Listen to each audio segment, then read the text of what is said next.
Laminate is a thin decorative surface layer that's usually glued onto a particle board base to create a countertop.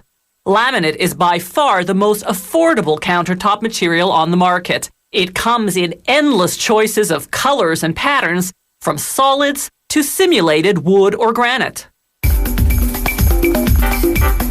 They also use laminate for kitchen cabinets, furniture, and laboratory surfaces. And they manufacture fast food restaurant seating, among other things, out of a thicker, solid form of the material called compact laminate. The back of a laminate sheet is made of a type of craft paper that can be saturated without becoming soggy and tearing. A treater drenches it with resin containing phenol, a compound derived from benzene. The resin doesn't merely coat the paper, it absorbs right through. The paper then enters a drying oven. The hot air cures the resin in a matter of seconds. Now they can wind the paper into a roll. The top of the laminate is called the decorative layer. It's a sheet of paper in either a printed design or a solid color. Solid color papers go through a treater that impregnates them with a more durable melamine resin. Durability is essential because the decorative layer must withstand wear and tear. Two big rollers wring out the excess resin, then the saturated paper goes through a drying oven. With the resin now cured, a cutter slices the paper into sheets. Before resin treatment, the paper was flexible and easy to tear. Now, it's stiff and brittle. Bend it, and it snaps like a potato chip. While the rolls of saturated craft paper get cut into sheets, workers prepare the other style of decorative layers, those with printed designs such as simulated wood grains and granite.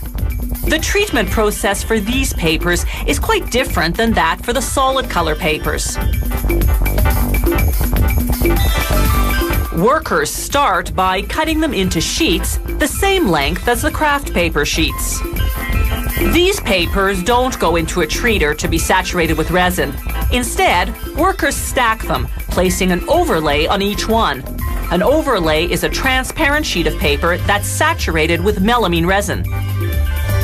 Workers stack the solid color sheets in the same pile, but those don't need overlays because they've already been resin saturated. Now the stack goes to the press room.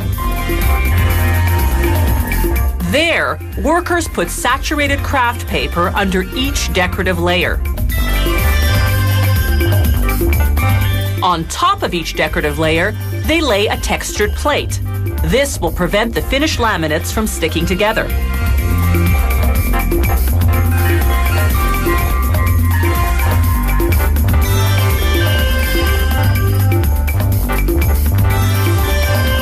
Everything now goes into a press. The intense heat and pressure compress the layers.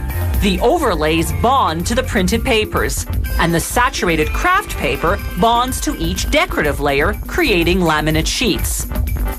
The textured plates between each set, meanwhile, imprint their pattern onto the heat-softened resin, texturing the laminate surface.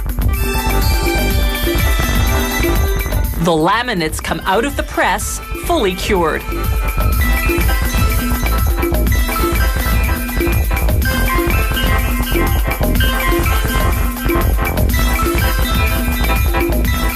On the finishing line, machines trim off any excess paper on the edges and sand the back of the sheets. This helps the laminate adhere better when glued to particle board or another type of substrate. To produce compact laminates, workers compile a thick stack of black saturated craft papers and sandwich it between two decorative layers. The press melts and bonds all the sheets into a solid unit. Alternating colors produces a striped edge. Compact laminates are so thick they're entirely self-supporting, so unlike laminate sheets, they don't need to be applied to a substrate.